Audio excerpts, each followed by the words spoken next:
Thank you. Now, I asked on Twitter last night what questions I should be asking you today, and I gave up counting at 70 responses. So I will try and focus all of these questions into a few questions. First of all, there's been a lot of delays on the junction upgrades and also on the cycle superhighway schemes, which are the ones that have already been consulted on. And I think people are really keen to find out, what those delays are due to, but also when those delays are going to be unblocked. So we've got CS11, we've got the problems in Regent's Park, we've got Westminster Bridge, which has been very slowed down, Cycle Superhighway 10 going from Cricklewood to Marble Arch, and also all the junction improvements, which were all consulted on, and everyone's constantly asking, when are those consultation results going to be published? There was Highbury Corner, Hammersmith Broadway, and also Old Street Roundabout. So delays and what's happening. So in terms of the junctions, I'm happy to say that one of the, I'd really like to flag up a new approach that we're putting out on how we're looking at the junctions, which I think is something that is a long-term change. The way that we are beginning to look at the junctions is a new analysis. It's taking the data using the collisions over 3 years, so all the data that's happened on all the junctions in London over 3 years, and then what we are doing is looking at using that as a mechanism identifying those junctions which are where people are most at risk, where there is the most need to improve safety. So that's 2 standard deviations away from the mean. So that's basically anything that's seriously away from the average in terms of the number of accidents and collisions. That has led to a list of 73 junctions that have got the worst safety record in London.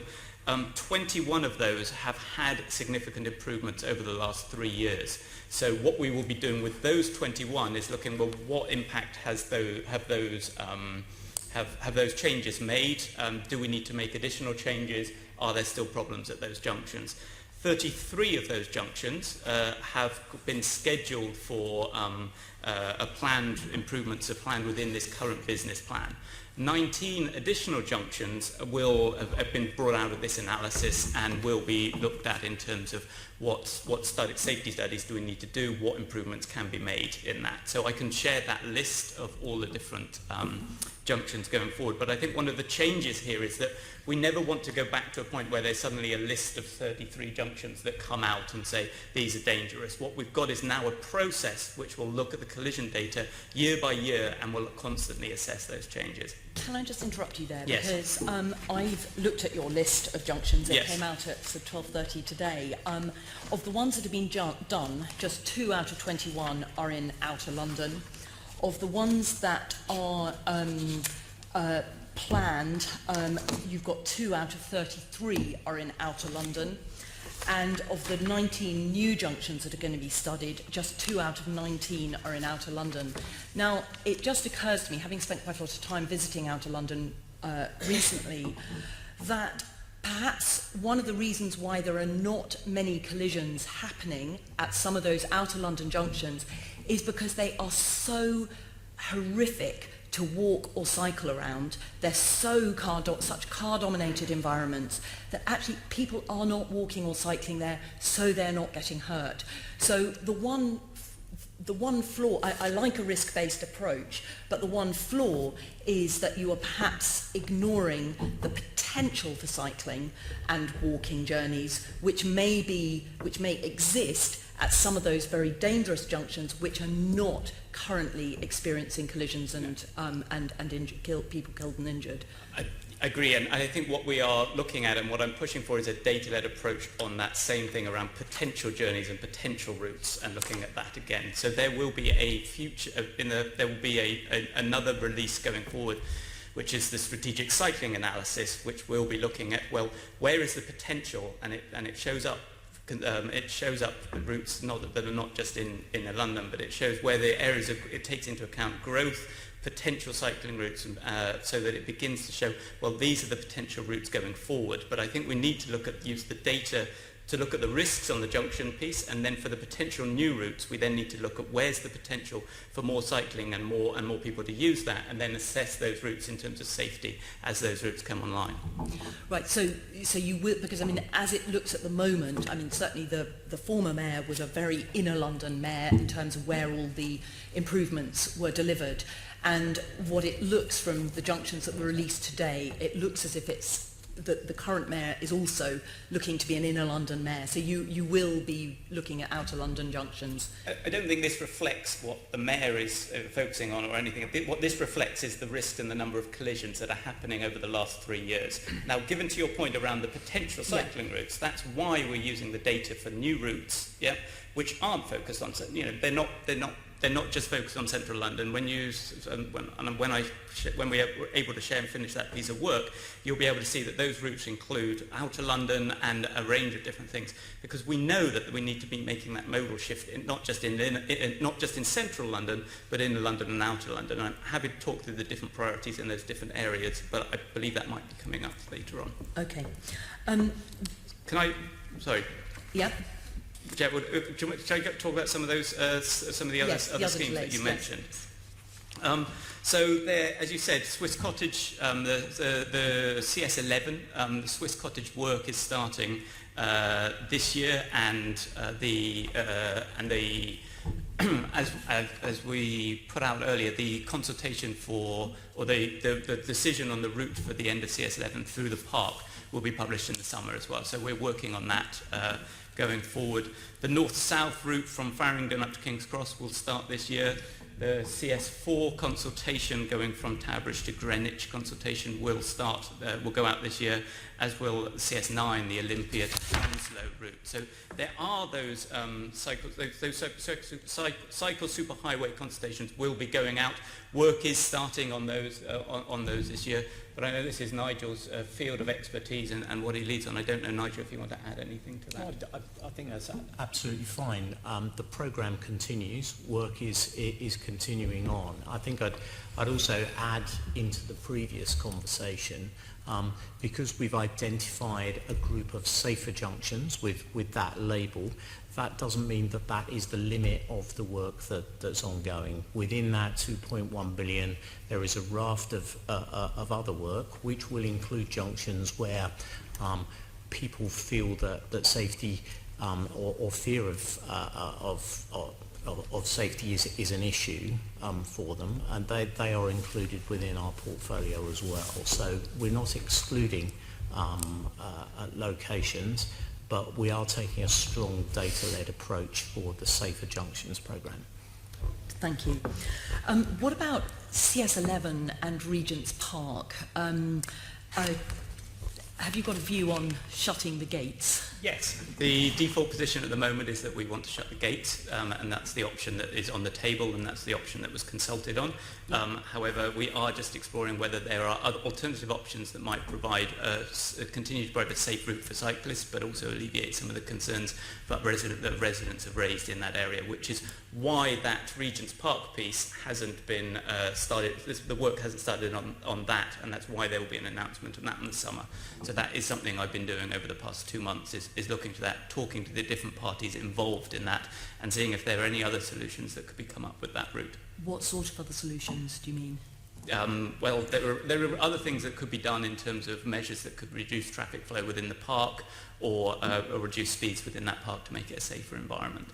But the default position is the default that you position prefer to shut the gates? Is to close the gates unless other options are available. Okay, thank you. Then on the quiet ways, yes. I had an email from TfL on the 6th of April saying that they could confirm that most of the first 7 routes will be complete by the end of 2017, and I just wondered if you could be a bit more specific about if it's not all of the quiet way routes. There are 7 of them. do you know which ones will and won't be complete? So I don't know how much everybody knows about the quiet ways. Would it be helpful just to outline? So the quiet ways are a different type of cycling infrastructure, which is maybe not quite as direct and not necessarily following the main roads with some of the cycle superhighways you might be familiar. But they take some of the quieter back routes and provide a safe route for people along those routes. The first one was opened by the Mayor in June. I know that the second is due to open up, but construction's actually started on 16 of those quiet ways. The total amount and the number of kilometres delivered by the end of this financial year, so 16-17, will be 50 kilometres. By the end of 17-18, that's going to be more than 100 kilometres of quiet ways. I think one of the really encouraging things that we've found on monitoring Quiet Way 1, the first one was open, is that we've seen a 56% increase in cycle flows along that route, which is showing that, one, people like using these things. It also showing that it's an alternative cycling infrastructure, which I believe will appeal, and the behaviour insights work that we've done will appeal to different types of cyclists. So we are talking about a slower through neighbourhoods, residential neighbourhoods, but the numbers that are coming out of the provisional analysis of that first Quiet Way are really very encouraging. So by the end of 2017-18, we will either have full routes or sections of the routes of 11 of the 30 quiet ways. I am very keen. I was up visiting one of the quiet ways, Quiet Way 3, which goes from Gladstone Park down to Regent's Park. And there is an awful lot of work that's been done in the London Borough of Brent there. It's a fantastic route, but the work in another part is not quite so finished. But because there is a long section of that route, I'm keen to open that up as a route and do this incrementally.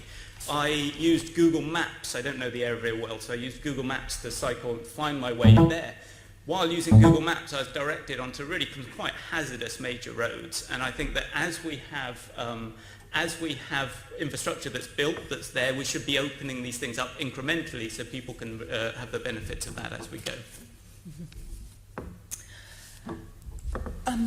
In terms of delivering these quiet ways, it goes back to the issue of the LIT funding and making sure that the boroughs are spending it to deliver good quality infrastructure to help people with walking and cycling.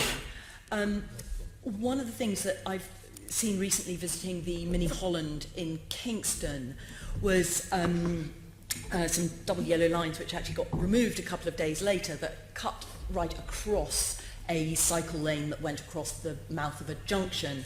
Now I gather that the contractors are self-certifying on some of these contracts, and that's actually a method that TfL are in favour of.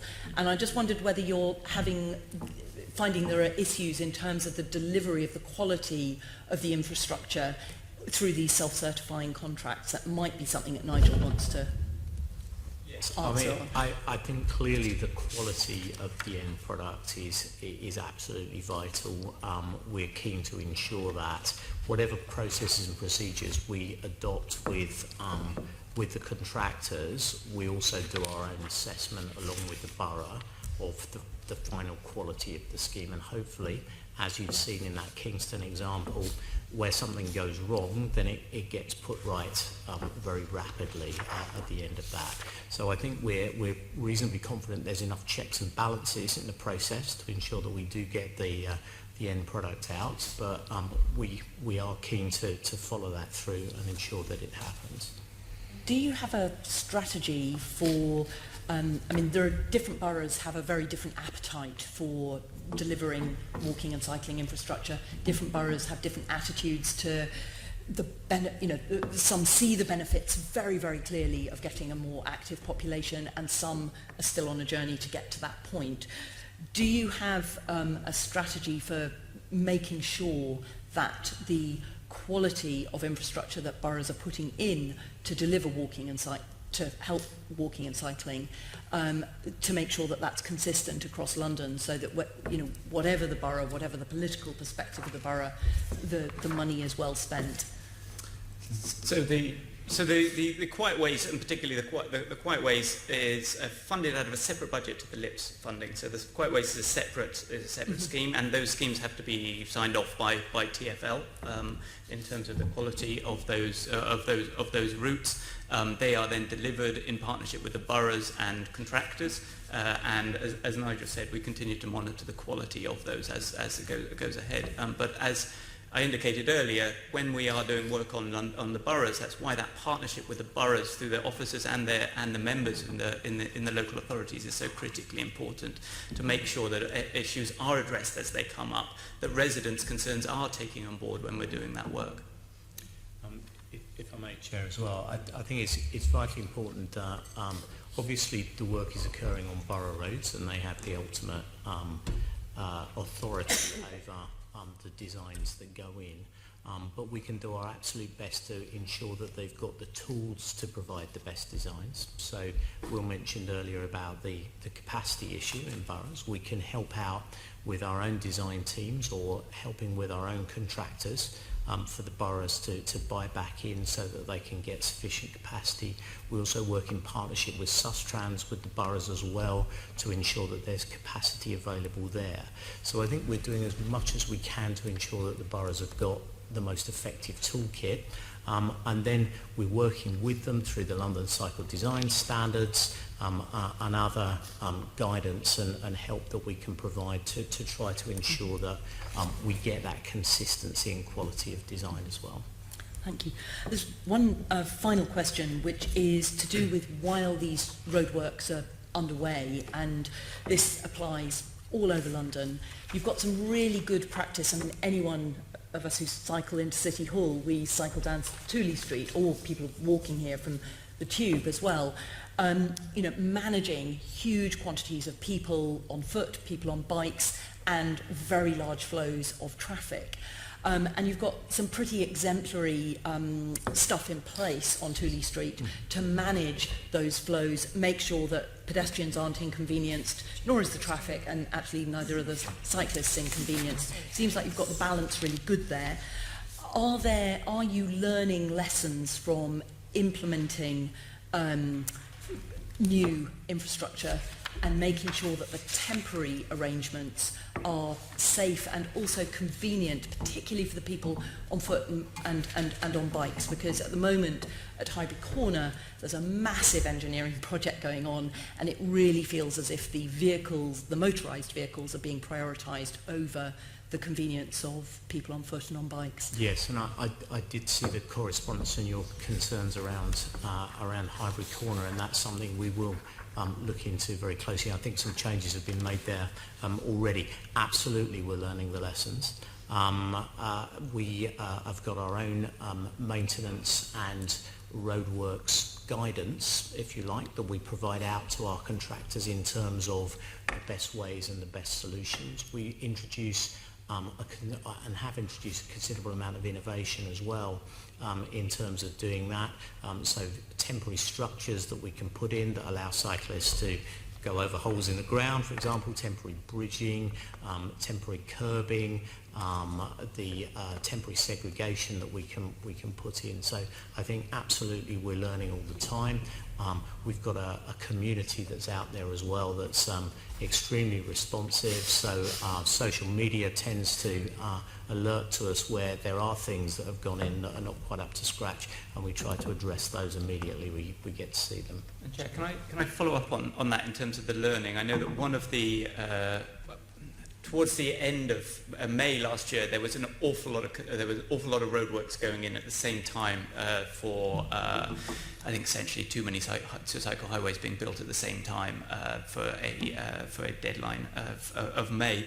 And I think one of the things we have been learning there is how do we mitigate the congestion that's been coming out of some of those schemes. So you mentioned the Westminster Bridge works that we've delayed slightly because of the tragic events in Westminster that happened around the bridge, and so we have delayed that, and there will be a phased piece to that work. But some of the innovations that Nigel mentioned was that for that, how do we go forward? Instead of just putting in temporary lights, how do we make sure the lights are connected to the main traffic computers within TfL so that it can actually be a responsive light system rather than just a standard timings-based system, which I think is Scoot. I'm still trying to learn all the acronyms, but the Scoot traffic system, but also coordinating the roadworks with other developers and other people working in those areas, and I think that's critical, so we don't necessarily have those works taking on at the same time.